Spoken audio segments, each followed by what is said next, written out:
Melati kuntum tumbuh melata, sayang merbah di pohon cemara. Assalamualaikum mulanya kata, saya sembah pembuka bicara. Bismillahirrahmanirrahim. Assalamualaikum warahmatullahi wabarakatuh dan salam sejahtera diucapkan kepada yang dihormati Encik Muhammad Faiz bin Bakri serta rakan-rakan yang dikasihi sekalian.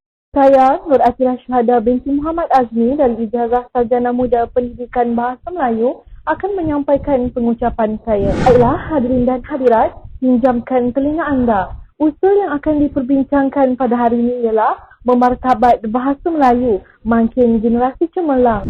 Hadirin dan hadirat sekalian, pertama izinkan saya terlebih dahulu untuk melakukan pentaklifan usul secara literal. Menurut Kamus Dewan edisi keempat, memartabatkan bermaksud menjadikan sesuatu bermartabat di mana martabat membawa kepada harga diri ataupun maruah. Manakala menurut Pendeta Zakbar, bahasa merupakan citra masyarakat, budaya, akal budi, jiwa atau roh sesuatu bangsa. Keintelektuan dan tamadun bangsa membuktikan peranan terbesar bahasa sesuatu bangsa. Makin pula bermaksud unsur yang mempercepat atau menjegerakkan sesuatu perkembangan.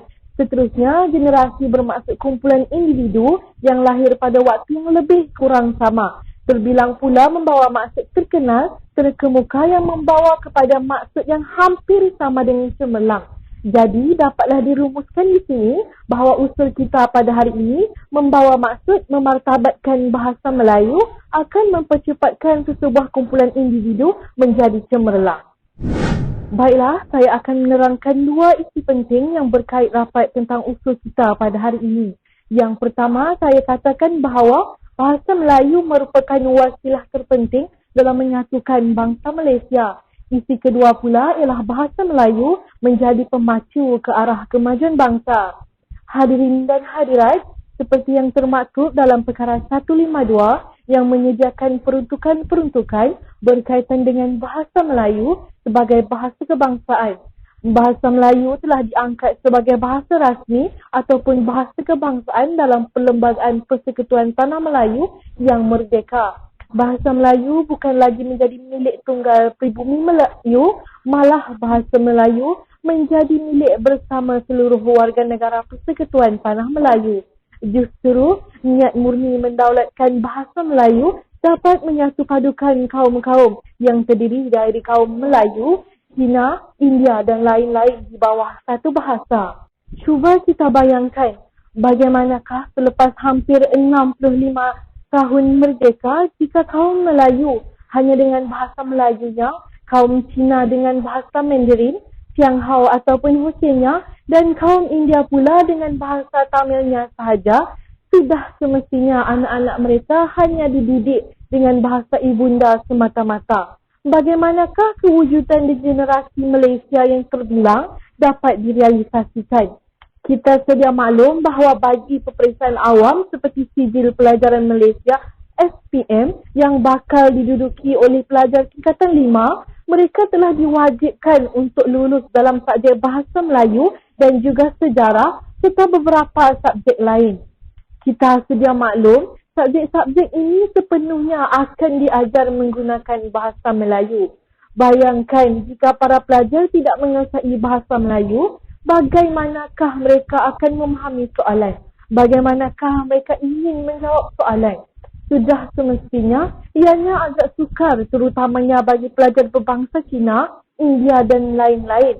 Malah dapat dilihat sendiri pelajar Melayu yang menggunakan bahasa Melayu sebagai bahasa harian juga seringkali menghadapi masalah. Ini kan pula pelajar berbangsa lain. Justru, jika seluruh rakyat Malaysia tanpa mengira perbezaan asal-usul maupun usia dapat mendaulatkan bahasa Melayu sebagai bahasa kebangsaan, maka akan terzahirlah citra dan kepribadian kita sebagai satu bangsa, iaitu bangsa Malaysia.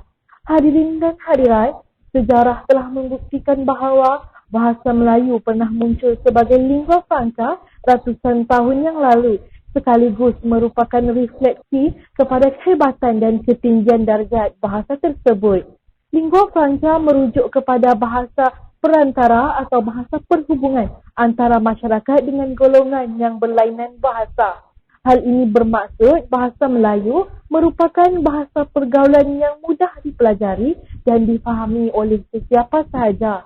Lantaran itu, bahasa tersebut berupaya bertindak sebagai jambatan ke arah pengharmonian dan perpaduan dalam kalangan para penuntutnya kerana keserasian serta kesefahaman mereka melalui satu bahasa pertuturan yang sama. Baiklah hadirin dan hadirat, kita beralih kepada isu yang kedua. Bahasa Melayu memartabatkan bangsa Malaysia. Bahasa adalah petanda identiti atau jati diri sesuatu bangsa. Tetapi malangnya, dewasa kini kita dapat lihat bangsa kita sendiri telah memusnahkan kesantunan bahasa Melayu itu dengan pelbagai aspek yang tidak bermoral. Kesannya, bagaimanakah untuk kita memartabatkan bangsa Malaysia? Bagaimanakah pula untuk kita mengembangkan generasi bagi dipandang tinggi bangsa lain jika kita sendiri tidak tahu menghargai keunikan dan keindahannya? Pembudayaan bahasa Melayu haruslah nyata. Di Plazatul Lebuh Raya ini terdapat papan tanda yang berbunyi Lorong Touch and Go. Bahasa apakah ini? Inilah dia bahasa rojak. Inilah yang dikatakan pandai meniru tetapi tidak menuras. Inilah juga kerja yang memalukan bangsa. Kenapa tidak dipakai sahaja istilah lorong pacu segera? Sudahkah kita betul-betul menggeledah kamus ibunda sebelum sewenang-wenangnya menggunakan touch and go? Jika tiada azam perjuangan yang kental untuk menggunakan bahasa sendiri lantaran istilahnya cukup dalam, kita juga nanti akan dipanggil bangsa touch and go. Tepuk dada, tanya selera. Bagi melahirkan generasi cemerlang, janganlah biarkan mereka terus hanyut dengan bahasa rojak ini. Baiklah hadirin dan hadirat, setelah saya menerangkan dua isi dengan panjang lebar sebentar tadi, tibalah masa kita ke arah kesimpulan. Secara kesimpulannya, bahasa yang kita martabatkan itulah yang akan membentuk jiwa kita sebagai satu bangsa. Sekiranya bahasa yang kita martabatkan adalah bahasa kebangsaan, maka yang terpancar daripada bangsa kita ialah jiwa kebangsaan. Tetapi jika kita sendiri memandang tinggi kepada bahasa kebangsaan kita, bersinarlah jiwa kebangsaan kita dan berjayalah pembentukan jati diri kita sebagai bangsa Malaysia yang bermaruah.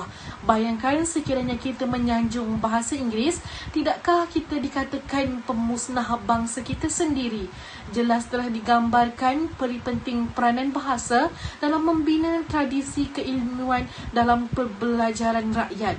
Maka bahasa Melayu harus diletakkan sebagai bahasa saintifik serta diguna pakai dalam sistem pendidikan, pentadbiran, malahan dalam semua agenda negara.